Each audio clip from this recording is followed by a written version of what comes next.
not going out there where apocalypse roams. What is going on, Foogle fam? It is Dex, and again, I am here filling in for Adam, who's dealing with some family stuff right now. Don't worry, as Dex likes to say, everything is just fine. But welcome to Marfoogle News. So we're going to go over all the latest updates today. Going to try and give it to you in a much more compact form today, so maybe you can share this out with friends and family. But let's get right into it. So Poland has put NATO on alert after Belarus has violated their airspace. So this is a very big deal. They scrambled troops to the border.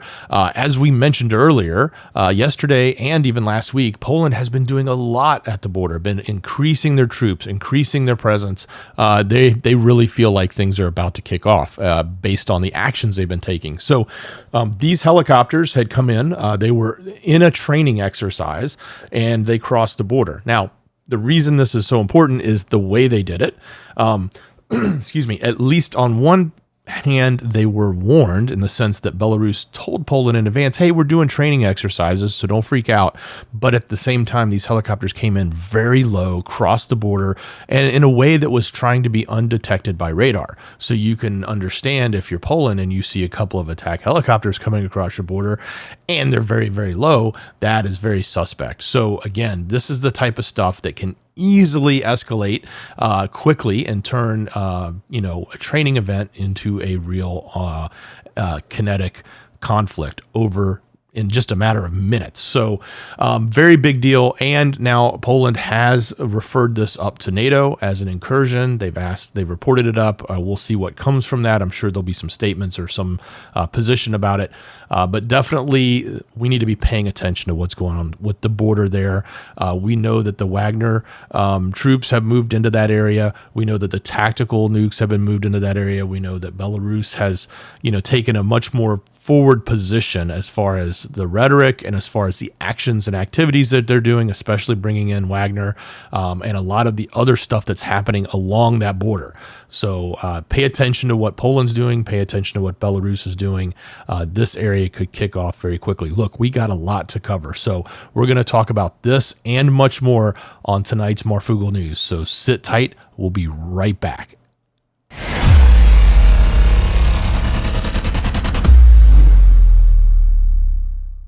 Nothing in this show should be considered legal, medical, or financial advice. The views of the callers can differ considerably and do not necessarily reflect my opinion, Dex's opinion, or anyone else who works with the show. You should always do your own research and consult with professionals. The internet is full of fake news, so please take everything with a grain of salt. If you have not already, it helps us out if you end up going through any of our affiliates, and it helps you out if you end up protecting yourself against cybercrime. NordVPN is one of the best and one of the easiest to use. If you do not have a virtual private network, it protects your IP address, which is your online identity, which actually connects to your real address and everything else.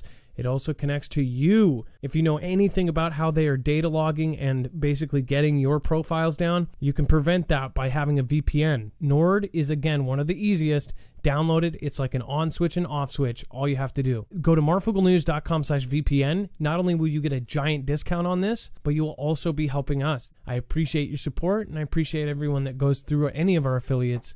Can't say thank you enough. Welcome back, folks. And again, this is Dex with Marfoogle News. I am filling in for Adam, and let's keep going. Let's get right back into everything. Real quick, though, before we do, I want to remind the new folks here, if you have not been to our website, make sure you go to marfooglenews.com. All you have to do to find everything that we're talking about is click on the thumbnail for the show. This is the thumbnail. You'll see that on the webpage, and it'll take you right here to this page with all of the links, sources, documents, tweets, anything that we're going to cover today.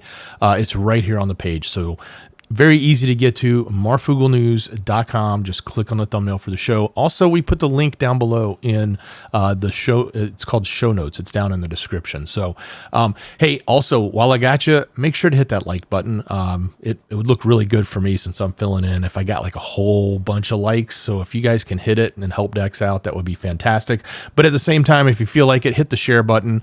The best thing you can do to help the channel is get our message out and help grow the Foogle family fam. So hit that share button, send it to your friends and family, and let everybody know. So let's kick off things right now and get back into the news. So get this, BlackRock is now under scrutiny. So the U.S. House Committee on China is coming after BlackRock and MSCI.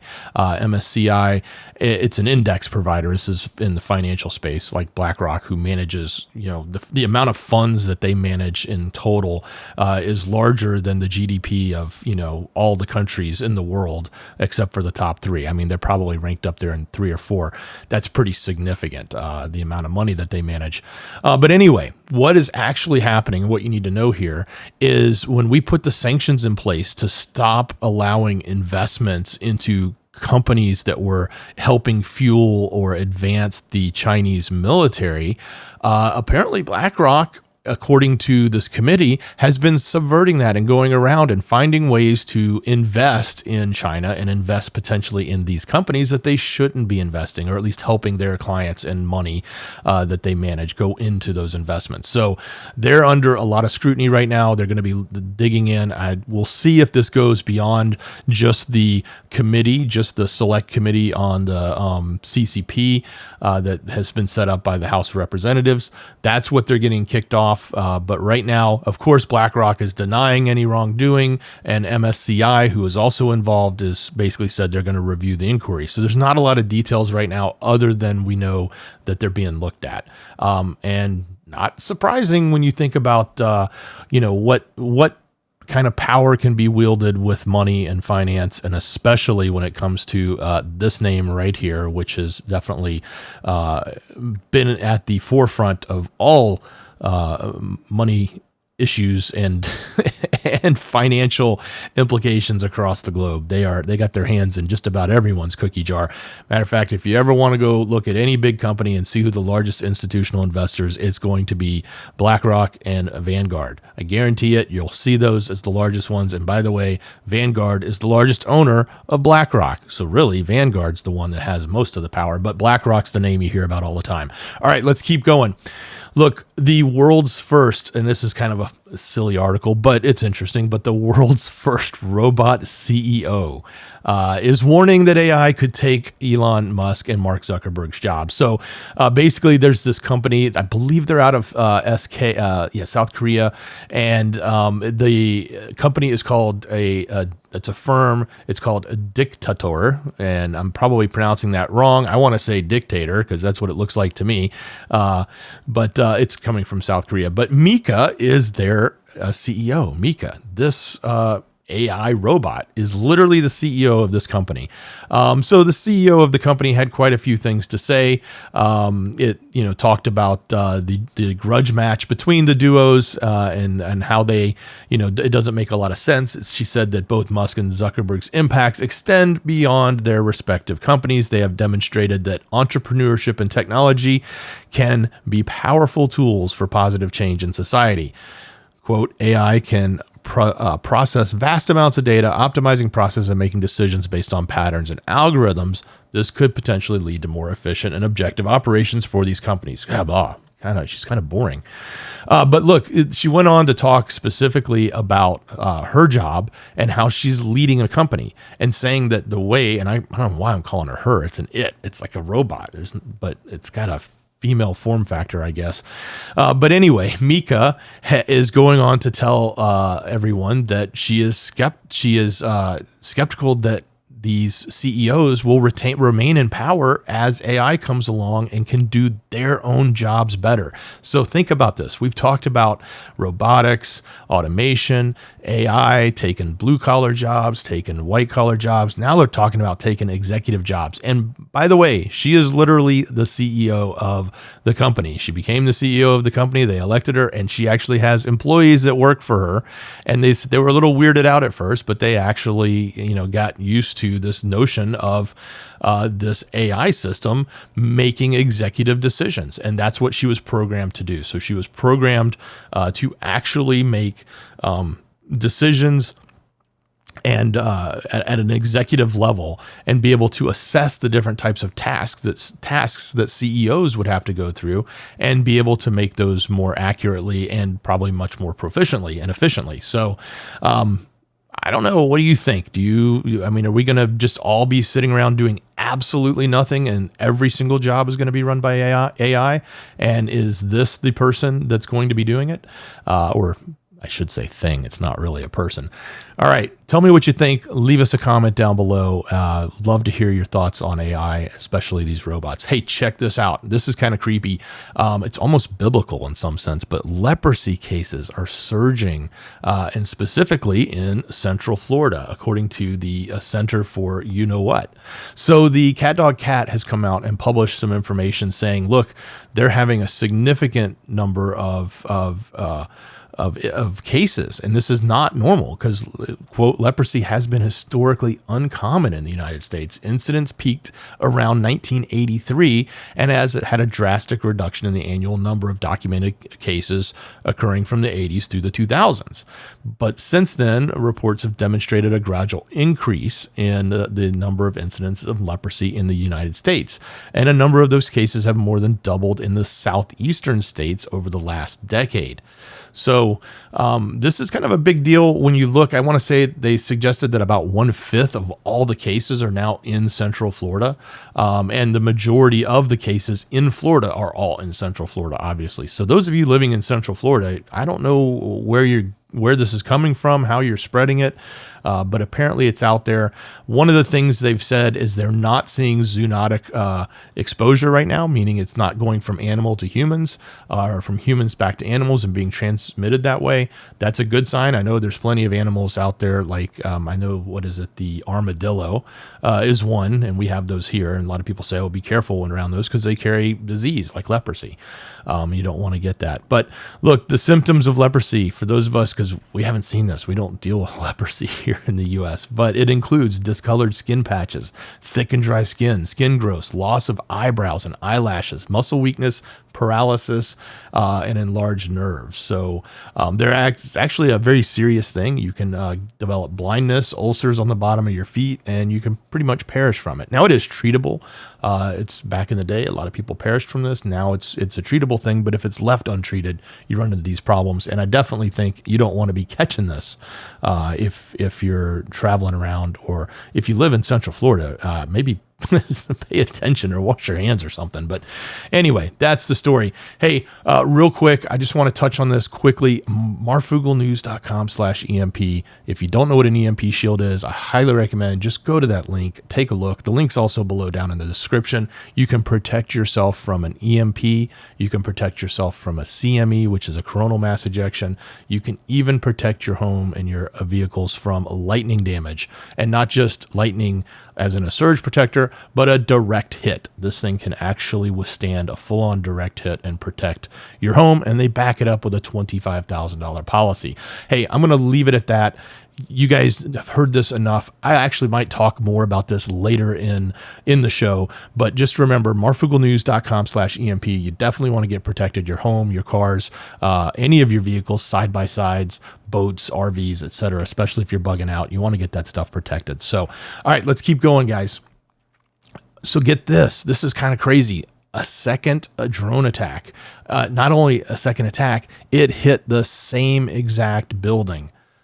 So they hit a building a few days ago, and we reported on that yesterday. It was over the weekend. And then now they actually hit the exact same building again, they being UKR. So, and this is what's crazy, is that the actual press in Russia is sort of pushing back on the narrative. Okay. So let me give you a little bit of the article. So a drone attacked a skyscraper in central Moscow early Tuesday for a second time in around 48 hours, damaging the building's facade and further underscoring Russia's capital vulnerability. Russian authorities accused Ukraine of staging the assault.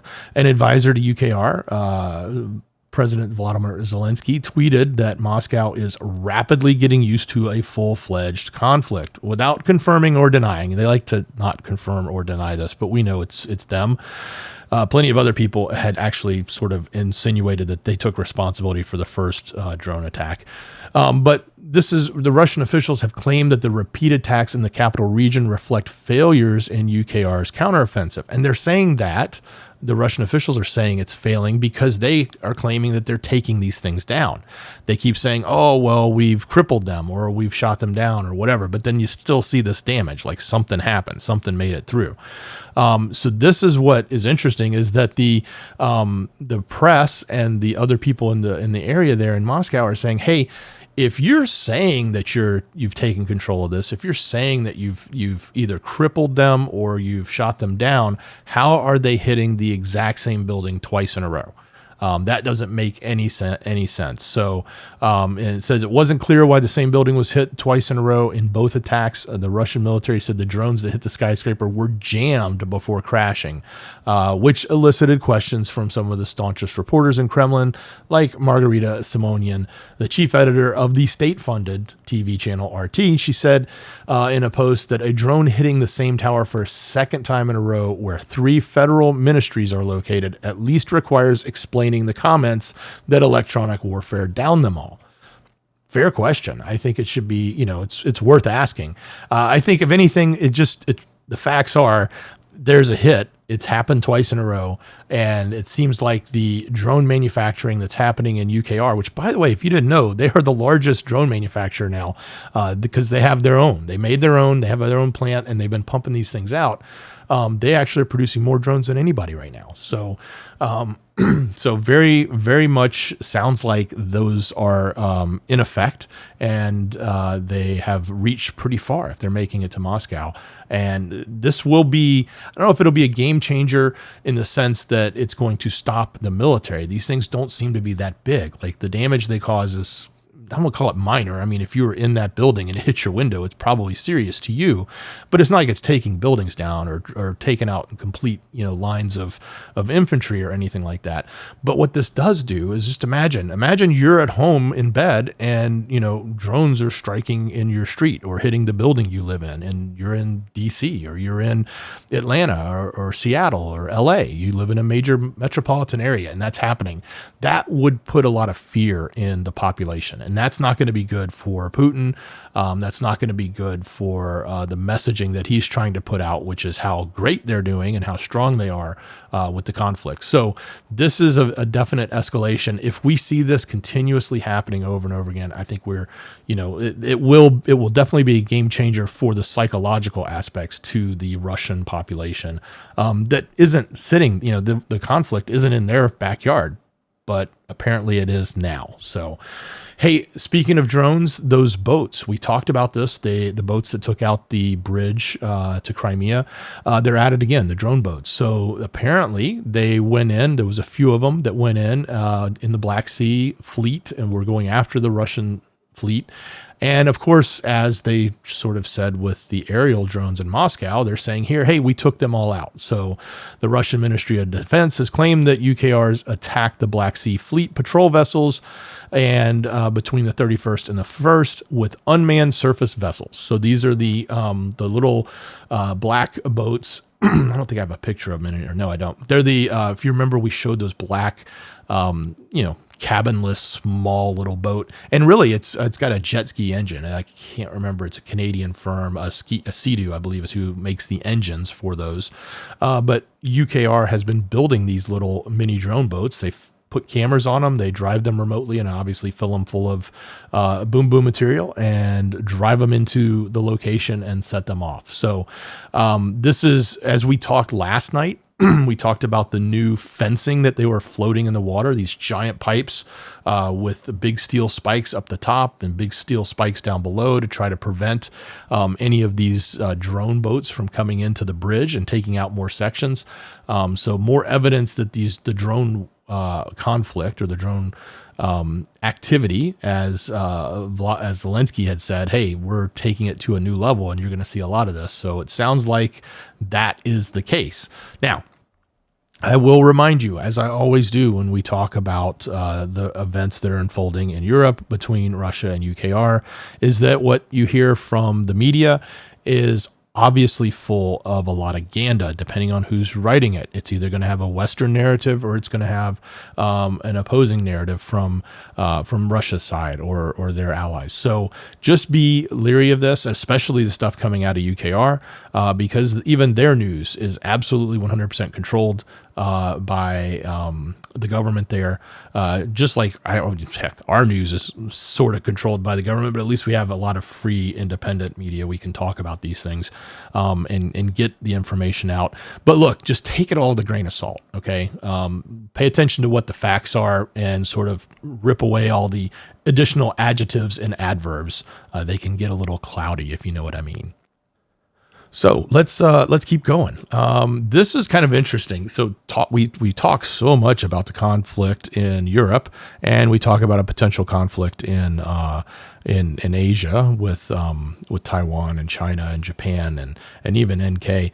But for what little we spend talking about what happens down below our own southern border, I thought it was rather fascinating. I was looking at what has been going on with the cartels and the investments that they are making and taking their capabilities to sort of the next level.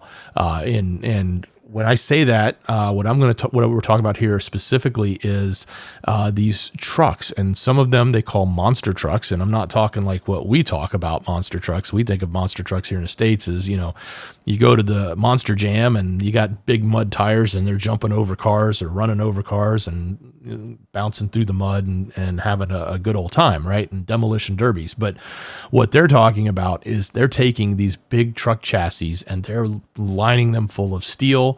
They're outfitting all sorts of interesting ways to turn these trucks into basically armored vehicles. And I want you to think about this for a second.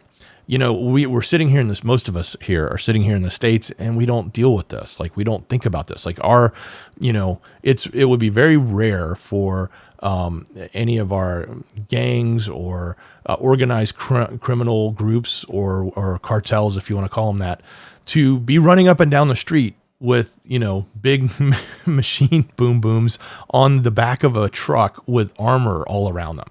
That's what actually happens in Mexico. Like the government there does not have control over this. In other words, these folks actually have control, and they've spent a lot of time building these. Now, the names they call them, they call them monstruos, which is monsters. They also call them rinoceretes, which is rhinos, and then narcotankas, which is narco tanks. And my Spanish is horrible, so I probably butchered all of that. But anyway, monsters, rhinos, narco tanks, those are all the terms for these big, huge trucks that they've been building. And I got a few different pictures I just grabbed to show you. But, as it says in this article, it sort of gives you that Mad Max vibe. And I certainly thought, these could be some pretty serious bug out vehicles. But look at this. This is the kind of stuff that the cartels have been building. And some of them don't look as cool. Some of them look really cool.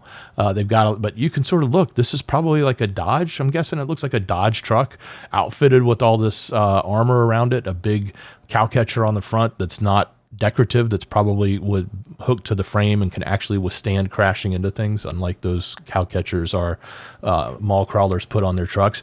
And they go so far as to just wrap these things completely, and they're camouflaging them. They're wearing military gear now. The state of the cartels is much different. Now, this is a little bit more cruder version, but look, it's steel. They've got steel everywhere and a turret up here where they can unload if they need to.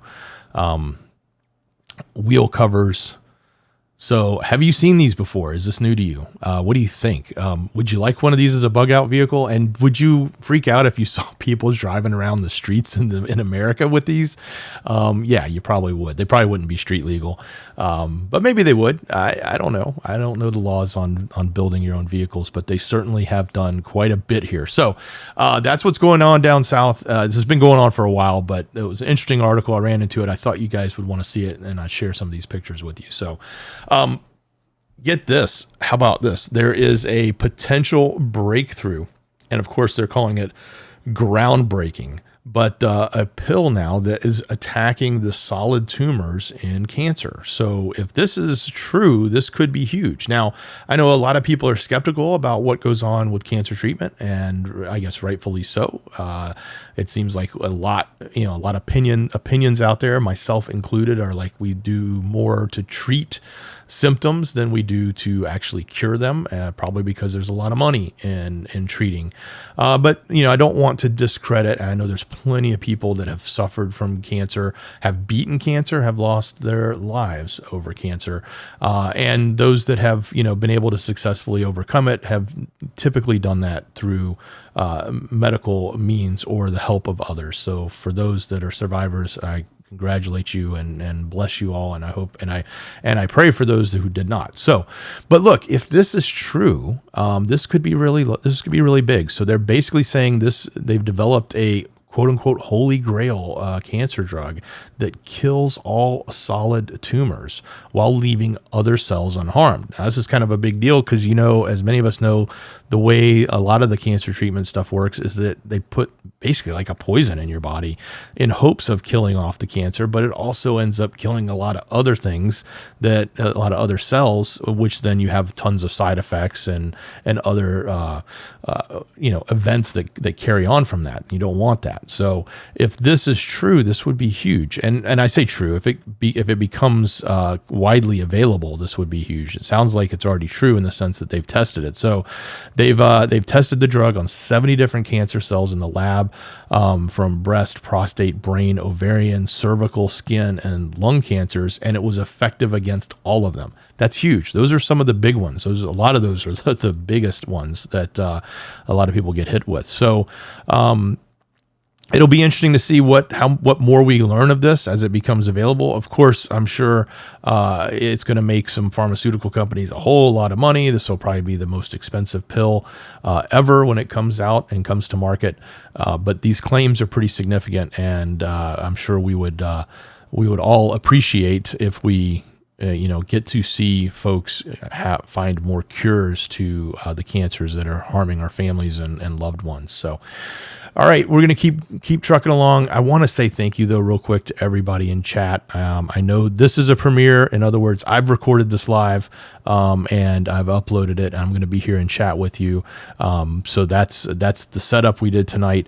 But thank you for being here, making it this far. We got more to cover, so sit tight.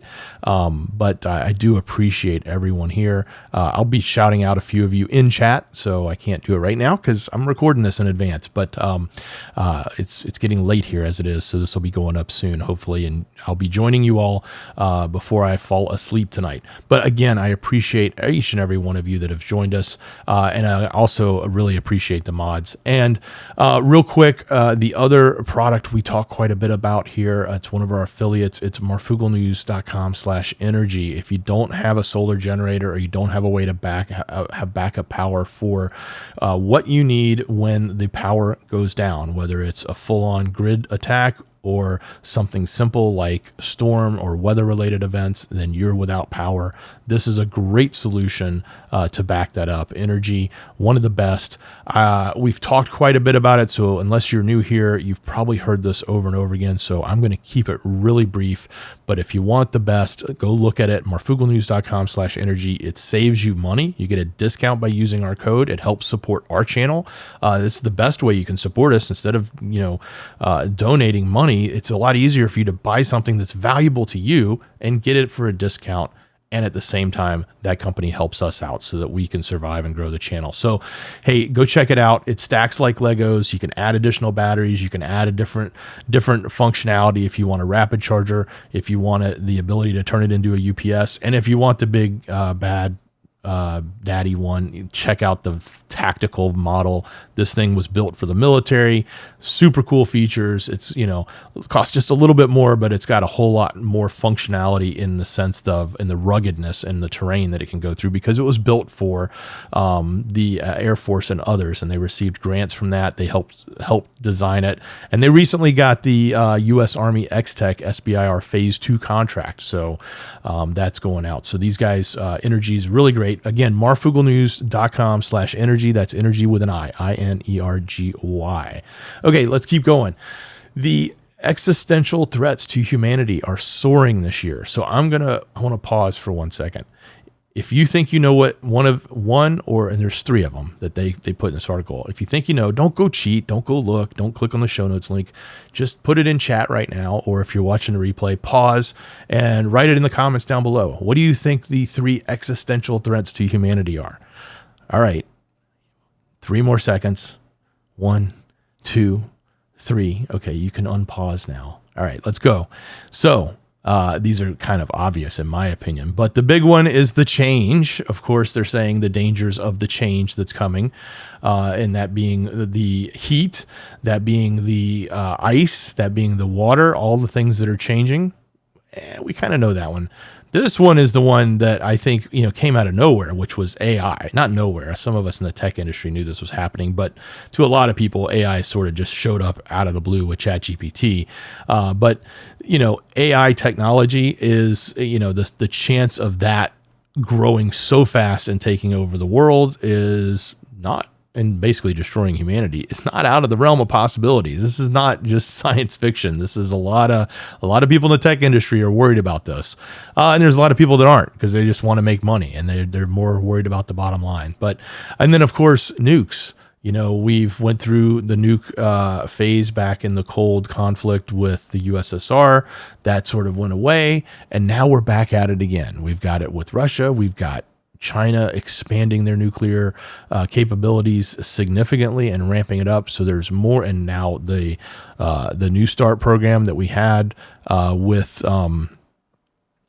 Russia, that got basically thrown out the window. So guess what? I guarantee you the U.S. is making more nukes, and I guarantee you Russia is too. We're all building more of these, and that obviously is one of the big threats. It's been one of the biggest threats for a long time since Oppenheimer invented it, which I guess that movie's coming out soon. I'm kind of looking forward to seeing it.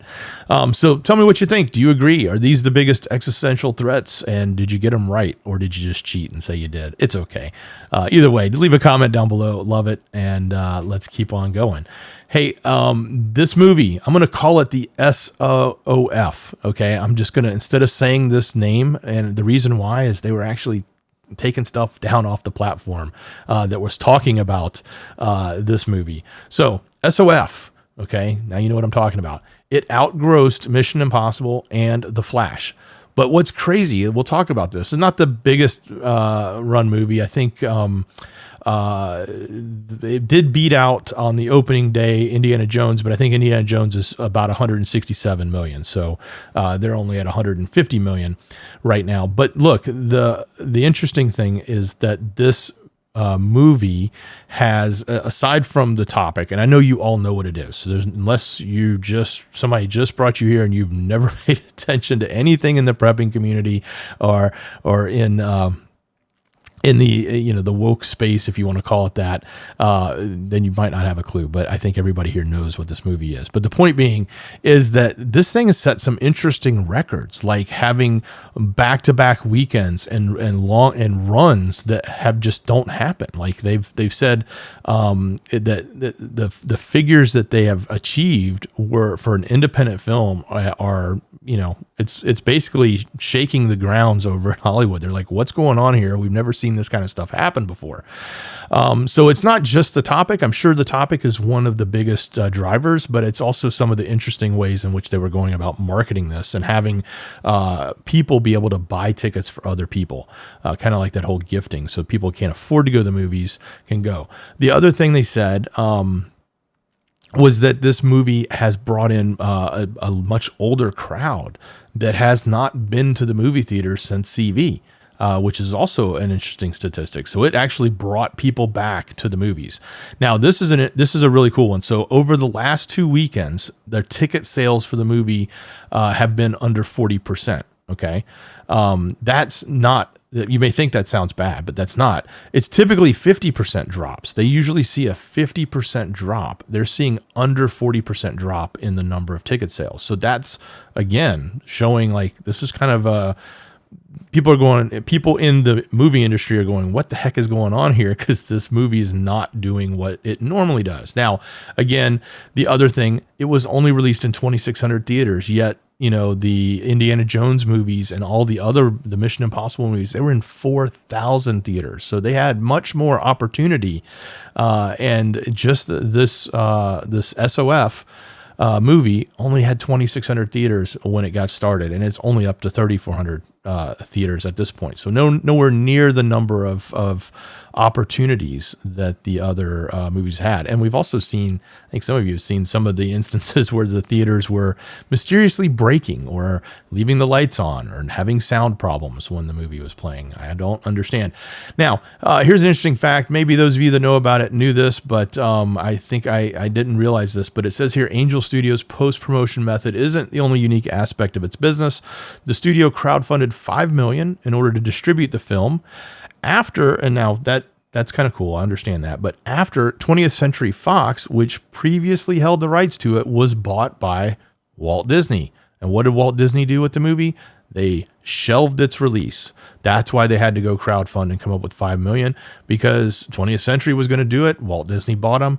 Along with that comes the movie, and they've said, nah, we're going to put it on the shelf. You can't have it. So interesting story there. It is a very good movie from the reviews that are out there. I personally have not seen it yet. I'm sorry to say that. I actually want to go see it, but I'm one of those people that don't go to the movie theater, the actual theater. The ones around me, I'm not really keen on it, and maybe I'll make a road trip somewhere to go see it, maybe in another area. I have a hard time with that. All right, let's keep going. Hey, yesterday in the Overflow, I told you a little bit about the story in China where they were saying, hey, we have these bears and we're having to tell people that there's really not humans inside a costume. Like everyone there that was looking at these pictures that got floated around social media said, hey, that's just a human in a costume. So they have to go out of their way to prove it. Well, anyway, there's a video out that they released and they're saying basically, hey, this is a real bear, not a human dressed in costumes. But this bear looks so human-like. So check it out. I wanted you to see it. The bear is literally walking around. Watch his feet. He's like, standing. You would think this looks like somebody in a costume. He's waving. He's saying hi. Kind of funny. Tell me what you think. Do you think there's a human inside there that's just a bear costume? Or do you think that's really a bear standing upright and walking around? Not a normal posture, I would say, for a bear. So, all right. Hey, look, we've got a lot more over on our website, marfooglenews.com. I told you I want to get through this quickly. We had some of the big stuff at the very beginning. That was really important. You needed to know, but there's also a lot of other things going on that we don't normally talk about on the show, but I'm going to touch on them right now. So this is not the time to really leave, but this is the time to talk about the Overflow. And I'm going to get into a little bit of this while we're at it. So if you head over to marfooglenews.com, you click on the thumbnail for today's show, you land on the page, or you click that show notes link down below, it'll take you right here to this webpage that we put together for you with every one of our shows. It's got all of the links we just talked about. There's the bear. There's all the news we just went over, any of the sources and articles. But then we've got the rest of the story. So let me tell you what's happening here. So I know everyone's been talking about the aliens, and I think it's like a giant distraction, to be honest. But, we'll see. Who knows? Maybe they will show up in their big spaceships and freak us out, or maybe they will show up in holograms and freak us out. But whatever it is. But look, the big question is, everybody's saying the government confirmed. Well, in reality, that's not exactly what happened. So if you want to understand sort of the facts of what happened at that on Capitol Hill, so to speak, with all the hearings, pretty interesting article. It sort of talks about like who said what, why did they have evidence for it, did they not, what the government has actually said and hasn't said. So I know everybody sort of runs around saying the government has confirmed it, but in reality, it's kind of whistleblowers that are doing it. So take a look. That's very interesting. Get this.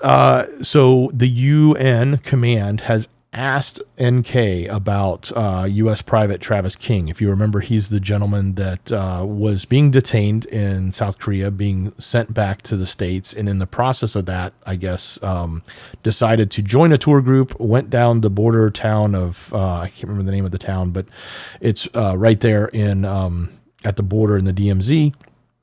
It's the famous place where excuse me, where everyone tours, and you've seen the presidents and such meet with Kim there.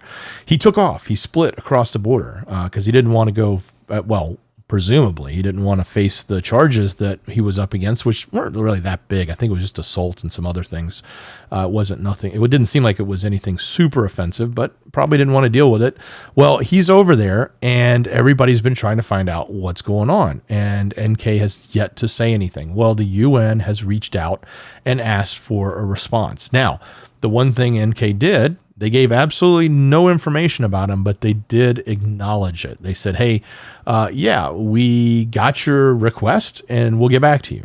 So that's about the most we've seen about Travis King, Private Travis King, from NK, is that they are now, and that's why I didn't cover it. It's not, there's really nothing more to the story than the UN asked, and NK said, yep, we got your request. So we'll see if we actually get some more. I do have some additional updates on what's going on in UK or what's going on with Russia. So the grain deal that's being talked about. Zelensky's made some crazy statements about Putin and how he's not going to survive 10 more years. He's going to fail as a beaten man, etc. Interesting article about the amputations and the comparison to World War I. And then some positionings and some of the updates, and again, very Ganda-ish about who's taking positions where. And then this is kind of interesting. The Belarus wanting to make an agreement with Iran on the drones and drone production. So we know how important those have been to Vlad or to Putin. So we'll see how that expands. Now, here's the big news. I'm not the one that's breaking this. There's no way you haven't heard this, but if you haven't, and you just turned on your computer and you just came to us right now and you haven't been on your computer or your phone or anything in the last 4 or 5 hours, the former president has now been charged again with more. He's got more indictments, like 4 more indictments. So they're just racking it up. If you want to know what's going on, you can come here. We've got everything. We actually have the entire indictment. So if you want to read it, you can read it. It's there. But the charges are pretty extensive.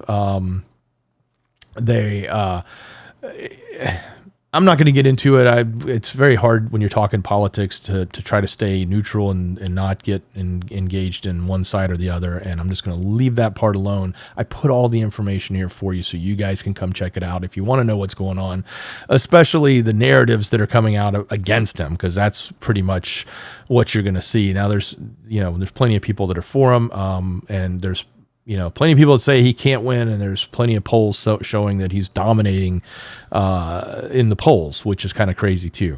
So all of that is there. It's a lot of news right now. It's all over the place. It's not typically a topic we cover, so it's on the website. If you want to go check it out, you can go find it there. Hey, check this out though. The 3-letter agency found 200 victims and 59 missing children in a 2-week sweep. So that's good news. On one hand, I wish they would do more. We know that a lot of that is happening, those trafficking issues. So, and then speaking of that, the EpiPen files, as they refer to them, may be blocked. They've been trying to release them, but they are afraid. The same 3-letter agency that swooped up in those 200 victims and 59 missing children are afraid to release the files because they think that Ghislaine is going to come back on a retrial, and they don't want it out there because it would then make it difficult for the jury selection, and it would taint the jurors. So that's an interesting bit of news, but nothing is actually coming out other than they have them and they're not going to give them to us. So I don't know. You tell me. Tell us what you think down below. What'd you think about tonight's show? What critiques do you have? Anything I can do different? I'm filling in for Adam this week. He is off taking care of some family stuff, and he's fine, guys. So don't freak out. Nothing bad.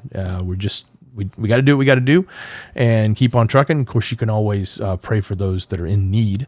That's what's the most important, and that's everybody around us. So, hey, I do want to shout out marfooglenews.com/friends. So if you're looking for other channels or the moderator team, our mods are the best. So I just want to shout out Bones and Chance and CJ Blaze and Jem and Jammer1 and Lisa R. Hall, Rip Curl Readiness, RJL Harris, Ilea, and Trinity Red or Blue Pill, Hi Ho, Kermit the Frog here, and Wages World. Wages is fantastic. All of these folks, fine folks, have links, whether they have their own channels and they do content, or some of them are artists and they have link trees or Twitter accounts or other things. If you want to go support our mods, this is the easiest way to do it. Go to marfooglenews.com/friends. You can also find the rest of the creators who we hang out with, we love, and want to support. So if you're looking for other great content creators on YouTube, this is the place to go, marfooglenews.com/friends. All right, folks, give me a big M in chat right now for the mods. We love the mods. I really appreciate everything they've done to help here tonight with this premiere. I will be back. I will be covering some other breaking news when it comes out during the rest of the week. So I look forward to connecting with you all and talking more. But that's it. That's what I've got for you. This is the end of the show. I really appreciate each and every one of you for spending your time with me here tonight. And I hope that this was valuable to you. So if you think it was valuable, do me a favor, hit that like button.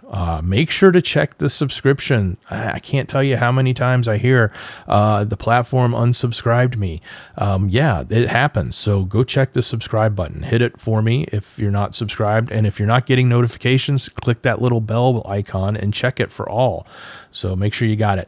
Look, I really appreciate y'all. I am going to sign out now, and we'll be back with more updates soon. All right. Much love, everybody. Dex out.